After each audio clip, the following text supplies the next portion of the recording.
Welcome back to Crypto Meets AI. Jerry here with an update for you. Do me a favor, friends. Smash that like button, hit subscribe, and comment down below. Now let's get into this. We're sitting at $2.44, trading with the range of 243 to 253. We're down about 1.5%. Every time we drop back down into the 240s, we get some really good volume and they push it back up into the 250s. We'll monitor it, keep an eye on it, and see where we go from here. The entire world is re-architecting money. Ripple is inside the room. XRP is the tool, and most retail investors still think it's just another altcoin. For all those who think the digital USD will be the global reserve, think again. To cater for the required liquidity that is needed for globalization, US would have to print trillions more in dollars, be it digital or not. That will in turn collapse the value of the dollar and act as a circuit breaker to providing liquidity. It must be an independent on-chain asset. My bet is XRP. Not because of store of value, but because it's the native asset of XRPL, and XRPL was built from the ground up for this very specific purpose. Breaking news, the U.S. government seized 14 billion BTC tied to Luban and Shanxi's pig butchering operation. This is how the U.S. government will build their Bitcoin strategic reserve, by seizing it. The U.S. government has submitted today a filing for the forfeiture of 127,271 BTC. Worth over $14.2 billion, connected to Chen Zi, chairman of Prince Group, who allegedly ran a large-scale human trafficking and pig butchering scams across Asia. These bitcoins are now confirmed to be under U.S. government control. It's the largest forfeiture case of all time. Ripple's head of payments reveals vision for a 300 trillion cross-border flow, powered entirely by XRP. With a 300 trillion transaction volume and a circulating supply of 52 billion XRP, that equates to a jaw-dropping 5,769 per XRP. Hi, I'm Pega Soltani, and I'm the head of payments product at Ripple. So what I find fascinating is that trillions of dollars of value move across borders every year. By 2030, it's expected to reach 300 trillion. Despite this growth, global payments are often expensive, slow, prone to error. Fortunately, at Ripple, we're changing the way value moves around the world.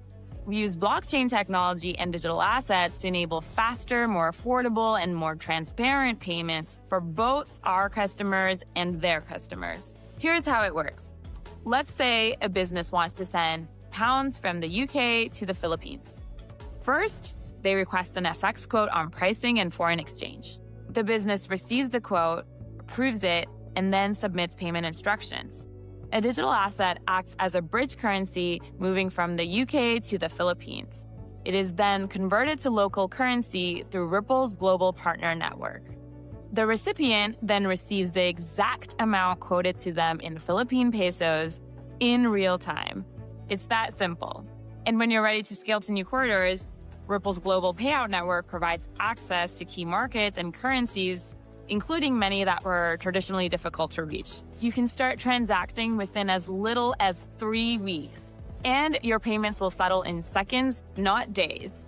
The future of finance is here. You got that right. The future of payments is here, and the internet of value is being created in real time. And just in, 13.4 trillion BlackRock CEO Larry Fink says they are developing their own technology for the tokenization of assets. And once again, they're lying. There are technologies that have been working on this for over a decade. They also told you that Bitcoin was a scam when it was worth $100, and now it's worth $100K. They tell you that this is the opportunity and that it will be worth over $5 million. I don't believe that for one bit. When Tether comes crashing down, so will Bitcoin. Now on to some HBAR news. What if the real HBAR pump doesn't come from crypto at all? Banks and governments are using Hedera to quietly build regulated payment rails. The pilots are public, the rest is private. Remittance is just the beginning. Institutions move slow, then all at once. Bullish points: Hedera's enterprise remittance pilots. Public success with Shinhan Bank and partners. Public RBA project Acacia advancement. Public bank social liquidity transfers and hidden potential in private hashsphere networks. Now this is HBAR at Swift CBO's conference talking about partnering with Swift. Huge news right here. And looking ahead, what role do you see Hedera playing as tokenization moves actually from pilot projects to fully regulated large-scale financial markets? Yeah, so I think Hedera really is in this position where we're here to partner. We're here to partner and create and form those bridges, not just between blockchains, but also the interoperability between other networks like Swift. And so there is a huge opportunity to grow the infrastructure as now regulation is coming in place, and certainly there's more momentum and engagement from institutions. So that is fantastic to see, and the infrastructure is already here. That's proven for scalability of large-scale applications, and that's really what sets Hedera apart from other networks. Oh, great. Hedera has proven its place in this market. Its ability to scale on the mainnet is huge. Scott Till, former partner at DLA Piper, on why they chose to build on Hedera Hashgraph. The ability to participate in the council and join a number of other world-leading organizations is monumental. They matched up very well with the attributes of the Hedera platform and the underlying Hashgraph algorithm. Secure, scalable, stable, fast and fair. Lehman touched on the idea of putting a real estate asset on one of these things and finding there are two versions of the truth. That can't happen for real-world major assets. So it's essential that we have things like the no forking guarantee. Then there was the participation in the future, the ability to participate in the council and to join a number of other world-leading organisations and bring our expertise to that. So legal compliance is one of them. My colleague who's in the audience tonight, Mark Radcliffe from my Palo Alto office, is an extremely experienced in the area of technology consortias. And it was great to have sitting next to Mark yesterday in the council meeting to hear about how his experiences in those other consortia is going to be valuable here and to learn from that.